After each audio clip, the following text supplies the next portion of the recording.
I think the scariest symptom at the end of life for family members is the change in breathing. And often you will see pauses in breathing. It could become irregular. You can hear a change in the noise of breathing, which can kind of sound like a rattle. And physically that can be a buildup of secretions in the lungs. Often people say that this, I mean, we don't know for sure, I suppose, but that it's not uncomfortable for the patient and for the person experiencing it, but it can be disturbing for the family member who's there beside them and hearing these noises. So I think that's probably the most common reason that someone would call 911, and being aware that there will be breathing changes and changes in the sound as someone nears the end of life. And it's likely that you'll also see some changes in their skin color. There's something that you would see, it's called mottling, so it's discoloration of the skin that may start sort of from the bottom up in different parts of the body. You may see it on the back if they're lying down flat on the surface for a long period.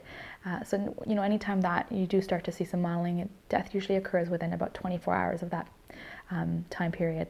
Mm-hmm. Their level of consciousness will often change quite significantly as well. So before, I mean, it does happen that someone is conscious right to the end and saying their last words, and then, like the movies, they close their eyes and they're gone. But more often, they're probably unconscious for a period of time before death actually occurs. So they won't be taking any food or fluids at all. Their breathing will be irregular. You'll probably see some mottling, changes in skin color. They'll be cool to touch. So at that point, it's important to do things like mouth care, keep their lips lubricated, manage any symptoms that they have, if they are agitated or unable to, or moving around in bed and seem uncomfortable, that's when you want to be giving them medications to manage those symptoms so that their physical body is not in any discomfort.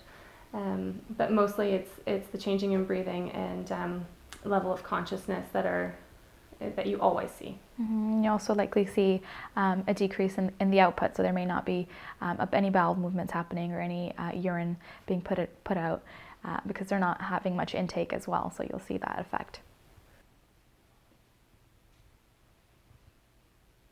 I think just being able to read and recognize facial expressions is very important, and a lot of times near the end of life, if they're no longer able to verbalize their pain, you'll see some facial changes. They'll be grimacing, moaning.